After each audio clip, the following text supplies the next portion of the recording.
toutes et à tous et merci de nous retrouver pour votre JT de ce vendredi 13 février. Aujourd'hui en chronique, nous parlerons santé avec Josserand. Bonsoir Josserand. Bonsoir Myriam. Alors au programme, l'éducation pour la santé en milieu scolaire. Absolument. Et puis nous parlerons également phytothérapie avec Jean-Philippe. Bonsoir Jean-Philippe. Alors Jean-Philippe nous a ramené aujourd'hui plusieurs plantes à découvrir. On verra ça tout à l'heure, un peu plus tard dans l'émission. Tout de suite, place à l'actualité. La ville de Grande-Synthe a été primée cette semaine. La commune figure en effet parmi les lauréats du projet national Territoire à énergie positive pour la croissance verte lancé par le ministère de l'écologie. Un prix qui valorise et subventionne des projets qui contribuent à baisser efficacement la consommation d'énergie, à produire de l'énergie renouvelable et à la mobilisation citoyenne.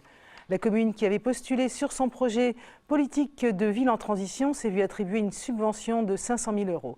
Le maire Damien Carême a reçu cette distinction des mains de la ministre Ségolène Royal lundi lors d'une remise de prix nationale au ministère de l'écologie. À noter qu'à cette occasion, il représentait également le président de la communauté urbaine de Dunkerque, Patrice Vergrit. Communauté urbaine primée, elle, pour son projet de doublement du réseau de chaleur sur le territoire communautaire.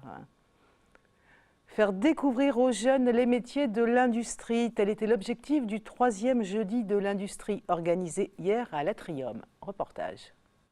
250 collégiens venus de 10 établissements scolaires du Dunkerquois ont participé au jeudi de l'industrie. Une manifestation organisée par FAS, la Fondation Agir contre l'exclusion, des lycées professionnels et des entreprises industrielles de la région, telles ArcelorMittal, Coca-Cola ou encore Dillinger France. Les recruteurs dans l'industrie se rendent compte qu'on a énormément de mal à trouver des salariés qui ont choisi cette voie de travailler dans la production ou dans la maintenance, dans nos métiers industriels, parce que c'est des métiers qui sont souvent méconnus quand on est en 4e et en 3e et qui sont peu vendeurs. Pour faire découvrir ces métiers méconnus, les professionnels proposaient aux jeunes divers ateliers.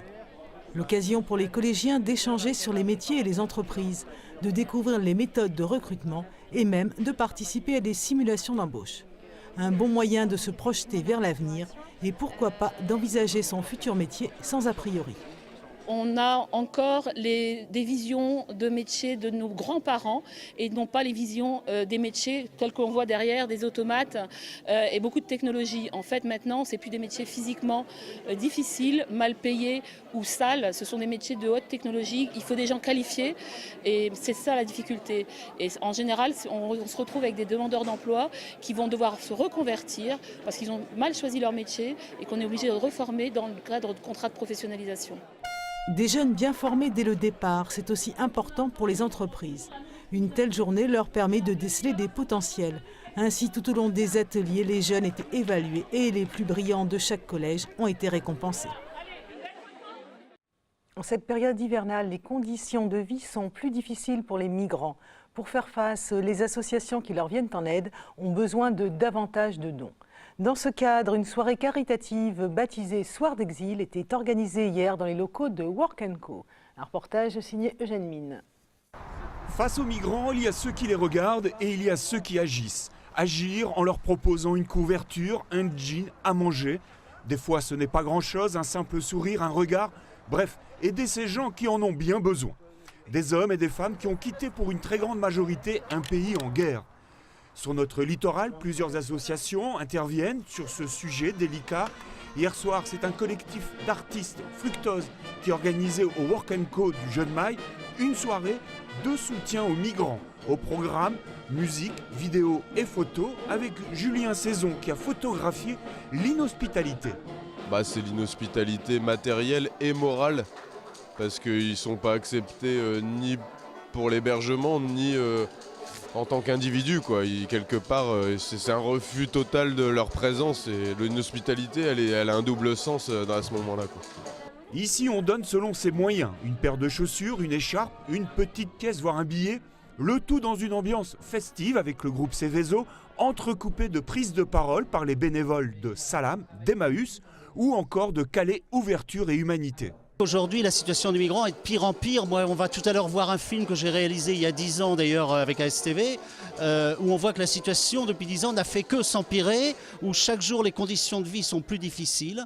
Et donc voilà, c'est toute cette difficulté qu'on veut ici dénoncer, puis surtout être là pour aider les associations qui viennent en aide aux migrants. Prendre conscience de l'extrême précarité dans laquelle travaillent les associations d'aide aux migrants qui ne font aucune différence entre un sans-abri français ou étranger.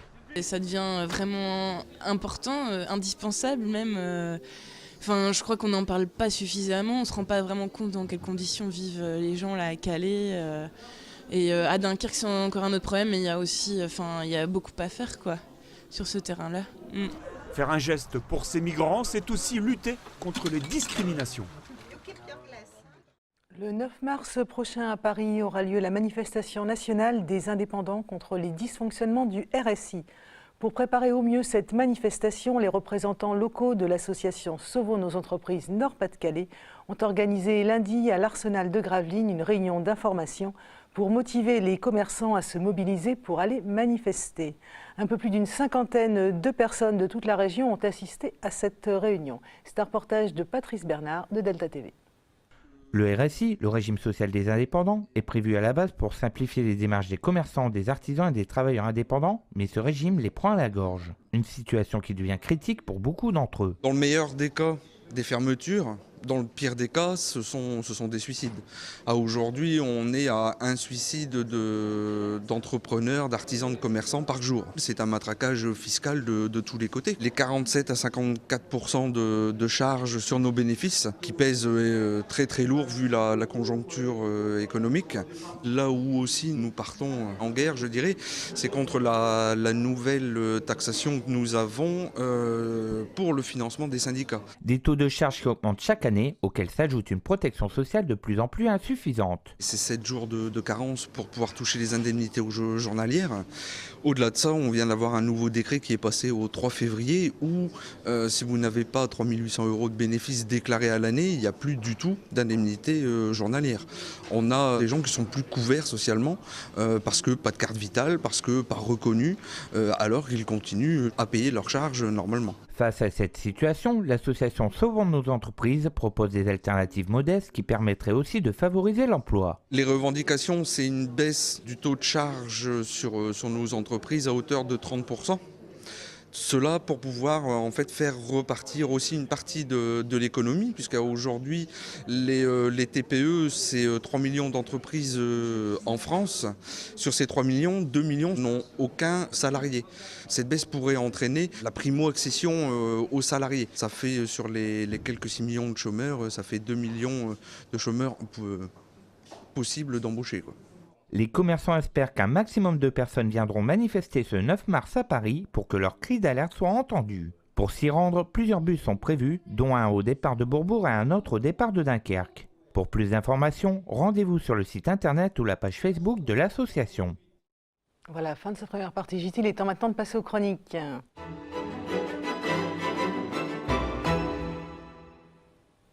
Alors Josserand, l'éducation pour la santé en milieu scolaire, un vaste programme. Ah ouais, oui. Alors, étant donné que nous sommes matraqués, martelés de messages un peu normatifs, faites du sport... 5 fruits et légumes par jour. Exactement, 5 fruits et légumes par jour.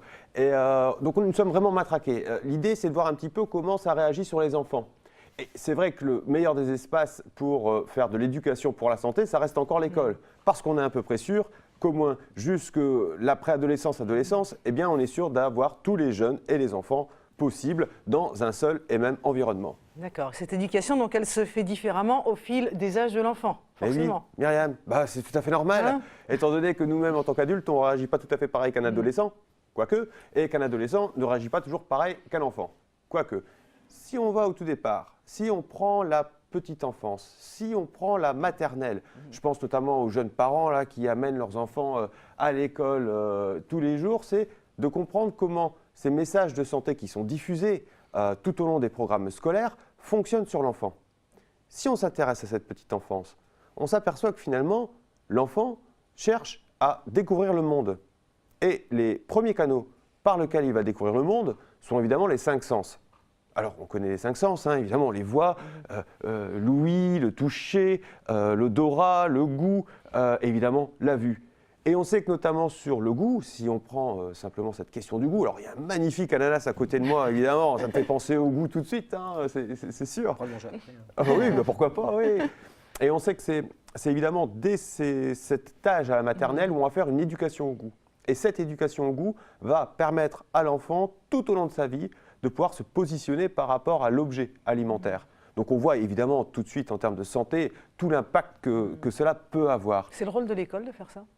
Ben, si ce n'est pas le rôle de l'école, à qui sera le rôle? Je ne sais pas, la famille par exemple? Mais les parents doivent être associés à ce processus éducatif. C'est-à-dire qu'on ne peut pas être simplement sur une position où on dit c'est à l'école de faire ou c'est aux parents de faire. C'est évidemment l'ensemble de la communauté éducative qui doit se mobiliser sur ces grands aspects qui sont de la santé, mais qui au-delà du mot santé, finalement sont tout à fait le cours et le déroulement de la vie, je dirais au quotidien, hein, et ce à quoi aussi elle va nous mener en tant qu'enfant à futur adulte. Alors ça c'est extrêmement intéressant. Toujours pareil dans le cadre de la petite enfance, c'est aussi là où on va découvrir ses limites. C'est très facile à découvrir. C'est simplement lorsqu'on prend de l'eau et qu'on différencie le chaud et le froid, lorsque c'est trop froid ou lorsqu'on se brûle. Et là, toujours à partir des 5 sens, eh bien, la petite enfance se détermine au fur et à mesure. Donc évidemment, oui, c'est aussi à l'école où on apprend par de la pédagogie appropriée, hein, notamment par le ludique dans la petite enfance, où on apprend à développer ses compétences, hein, où on apprend à développer tout doucement sa personnalité, qui commence même à la petite enfance à se déployer. Et puis c'est aussi au rôle des parents, évidemment, d'accompagner le tir à la maison, bien sûr. Sinon, ça porte moins ses fruits. C'est sûr, c'est sûr. Alors après, on va passer donc à l'âge suivant, supérieur, le primaire. Ouais. On a déjà découvert les 5 sens, alors après, qu'est-ce qu'on fait au primaire? Et bien là, c'est là où les parents, justement, ça devient un petit peu plus complexe. Parce que lorsque, à la petite enfance, on disait non à l'enfant, l'enfant obéissait ou pas, ou la plupart du temps, il obéissait. C'est-à-dire que l'autorité parentale en petite enfance pose moins de problèmes. Sauf qu'à partir du non, l'enfant va commencer à rappeler à ses parents le pourquoi. Pourquoi le non? Et c'est là où les parents se trouvent parfois bien en difficulté. Donc effectivement, cette petite personnalité là qui émergeait dans la découverte de soi à la petite enfance commence à s'affirmer dans le monde de l'enfance. Et là, c'est toute la question de l'hygiène de vie, c'est-à-dire que la prise en charge de soi-même, par exemple, sur des thèmes comme l'hygiène corporelle. On n'a pas besoin de ses parents pour apprendre à se laver les mains, par exemple, après chaque repas. On n'a pas besoin de ses parents pour aller et savoir qu'il faut un matériel sportif lorsqu'on va faire du sport. Par exemple, quand on est à l'école. Et encore une fois, il y a un nouvel acteur là, qui apparaît au niveau des collèges, et notamment aussi présent dès la primaire, c'est l'infirmière scolaire. Et l'infirmière scolaire, là-dessus, aura un rôle absolument charnière, notamment en s'appuyant sur les conseils d'éducation à la santé et à la citoyenneté qui se trouvent dans chaque établissement scolaire à partir du collège. Chaque collège dépend de différentes zones de recrutement, notamment en termes d'écoles élémentaires, et quantité de programmes d'éducation pour la santé cheminent tout en suivant le développement de l'individu. C'était pas tout à fait vrai encore il y a 10 ans. Et on s'aperçoit qu'aujourd'hui, cette filière pédagogique est en plein essor. Et c'est assez enthousiasmant de se dire qu'effectivement, si on arrive à avoir des axes pédagogiques forts, notamment sur l'hygiène de vie, et on en a souvent parlé ici, hein, ces petits conseils du quotidien que parfois en tant qu'adulte on oublie, ou qu'on oublie, ou peut-être parfois on ne nous a jamais appris, et bien si tout ça, effectivement, dans ce socle éducatif, ça pouvait exister du primaire au collège, et bien évidemment, je pense que les parents auraient tout à gagner. Voilà. Tu souhaites ajouter quelque chose, Josserand ?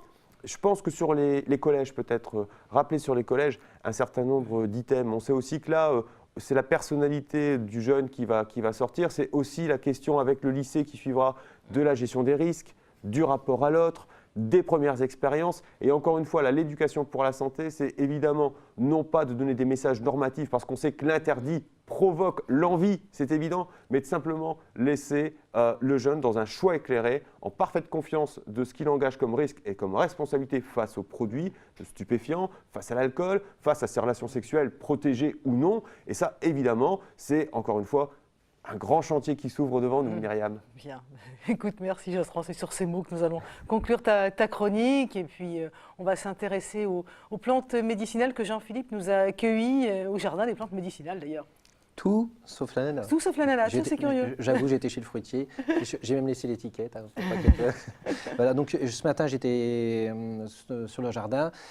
Il y a des petites choses qui commencent à sortir, mais ça reste encore assez tenu. Mais on a la première fleur du jardin, c'est fleur de pervenche, Vinca minor. Donc ça, c'est une plante qui contient un principe actif qui s'appelle la vincamine et qui est utilisée dans la maladie d'Alzheimer pour améliorer le flux sanguin au niveau cérébral. Et on a développé des médicaments dérivés de cette plante-là.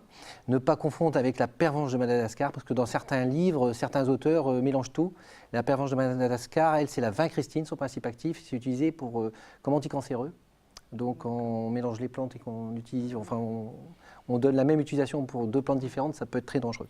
Ensuite, alors un chardon, voilà, c'est ce que j'ai réussi à voir ce matin, donc il ne faut pas se piquer, attention, faire attention. Donc ça c'est le chardon Chardon-Marie, donc Cardus marianus. Donc lui est utilisé pour tout ce qui est problème de foie. Donc il contient de la silimarine et c'est utilisé pour nettoyer la cellule du foie qui s'appelle l'hépatocyte. Et utilisé aussi dans situation d'urgence, par exemple pour certaines intoxications à l'alcool ou avec certains champignons comme l'anamite phalloïde. Donc il vaut mieux pas l'avoir utilisé.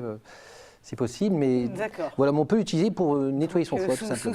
Sous son aspect qui n'est pas très engageant, c'est une très bonne plante. Voilà, c'est une très bonne plante. Ça peut être utile. Et là, alors, c'est l'hellebore noir. Donc l'hellebore noir, dont les fleurs sont blanches. Parce que si on dit qu'elle est noire, c'est en vérité, c'est parce que ses racines sont noires. Alors ça, elle n'est pas tellement thérapeutique, parce qu'elle est même très toxique. Et elle contient des dérivés, des hétérosides cardiotoniques. Et donc, si on l'ingère, on va avoir des troubles cardiaques, des troubles neurologiques. Et pourquoi j'ai ramené cette plante-là? Parce qu'on est un vendredi 13. Donc on est tous un petit peu superstitieux. En plus, là, moi, j'ai changé de forfait portable et pour consulter ma consommation, je dois faire 666. Je dis, voilà, il faut que je fasse quelque chose, il faut que je parle d'une plante intéressante. Et ça, en vérité, c'était la plante des sorcières. Les sorcières l'utilisaient pour faire leurs potions. Et ce qui est assez surprenant, c'est qu'on trouve dedans de l'hélibroside, qui est en vérité un principe actif qui est proche du bufadiénolide, qui est ça ne me parle pas du tout. C'est le venin de crapaud. Parce que les sorcières utilisaient beaucoup, on voyait toujours des histoires, des crapauds, on a tous vu des films un peu où on voit des crapauds dans des... voilà, et bien ça contient le même principe actif que le venin de crapaud. Alors, cette plante-là, c'est la première trace historique, quand on étudie son histoire, sur le plan de la guerre chimique. Parce que maintenant, il y a la Convention de Genève qui a été signée, on ne doit pas utiliser on ne doit pas faire de guerre bactériologique ni chimique, même si ce n'est pas tout à fait respecté tout le temps.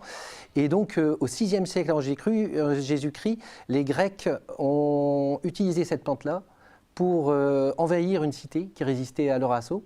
Et donc, ils ont tout simplement coupé l'eau qui arrivait à la cité. Ils ont, dans un fleuve qui s'appelait le Pleiskos, voilà, et ils ont mis des kilos, des centaines de kilos. Et puis à un moment, ils ont relâché l'eau. Eux, ils étaient assoiffés, ils ont bu, ils ont été atteints de diarrhée terrible, parce que ça entraîne aussi des coliques incroyables.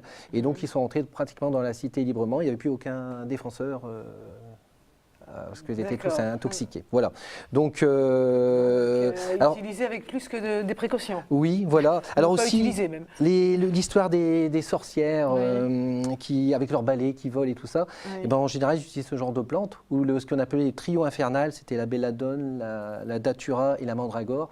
Et donc, en gros, ça avait un effet hallucinogène et ça leur donnait l'impression de voler. Donc, des fois... les plantes peuvent ramener à certaines choses fantastiques. Ça te laisse rêveur, tout ça, Josserand? C'est génial, c'est génial comment des plantes, on peut en plus tirer un effet, mais aussi toute une histoire. Oui, tout à fait. Alors ensuite, ananas, plante commune, tout le monde connaît, mais l'ananas, en vérité, quand ça a été découvert, donc c'était découvert par les Espagnols, c'était découvert par les Espagnols avec la découverte des Amériques par Christophe Colomb. Ça a été au départ quelque chose de très rare parce qu'on n'arrivait pas à le ramener en Europe, il était pourri avant d'arriver à destination. Donc on a commencé à en faire une culture.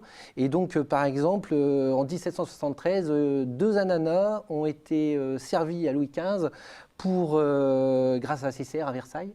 D'accord. Et ces 2 ananas ont créé un engouement. Donc il y a eu une culture qui a été faite par différents personnages. Et puis finalement, ça a commencé à se développer. Et donc entre 1840 et 1850, on arrive à l'apogée de la culture d'ananas en France. Il faut savoir qu'aujourd'hui, l'ananas, il vient par avion. Et pendant des siècles, ça a été cultivé en France. Aujourd'hui, hélas, ça coûte trop cher, donc on préfère faire venir ça par avion, avec bien sûr la facture énergétique qu'il y a derrière. Alors, bien sûr, c'est très bon, mais en vérité, cet ananas, il y a des petites choses intéressantes. Il contient certains principes actifs, donc il y a du sucre, bien sûr, différents acides, mais il y a aussi de la broméaline. Broméaline qui est une enzyme protéolytique, c'est-à-dire qu'elle désagrège tout ce qui est protéines. Donc, on utilise, donc l'ananas, ça va être la chair ou ça va être aussi les tiges. Hein. On utilise l'ananas, par exemple, pour les gens qui ont des problèmes de dyspepsie, quand on a une insuffisance pancréatique. Donc, on n'a plus les enzymes qui permettent de digérer un steak. Donc, ça a créé des graves problèmes digestifs. On prend les gélules en même temps et les gens digèrent beaucoup mieux.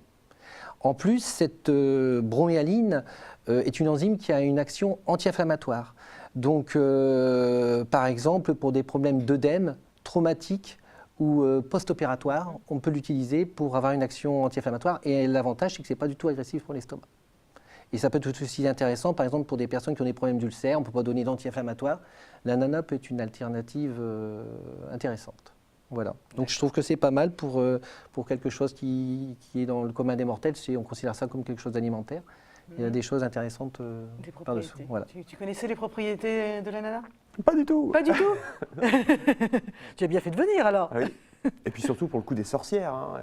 Et le coup des balais volants et de la datura et des hallucinations. Tout à fait. Hein. Mais je crois qu'il va falloir préparer une potion pour Josserand. Là. Oui, on va se faire un mix là. On se revoit, mais un prochain vendredi 13. Oui, voilà. Très bien. Je crois qu'il y en a au mois de mars d'ailleurs, oui, le vendredi. Voilà. 13. Bon, mais écoutez, merci messieurs de votre participation à cette émission. Merci à vous de nous avoir suivis. Je souhaite un très bon week-end à toutes et à tous et rendez-vous lundi pour un nouveau JT.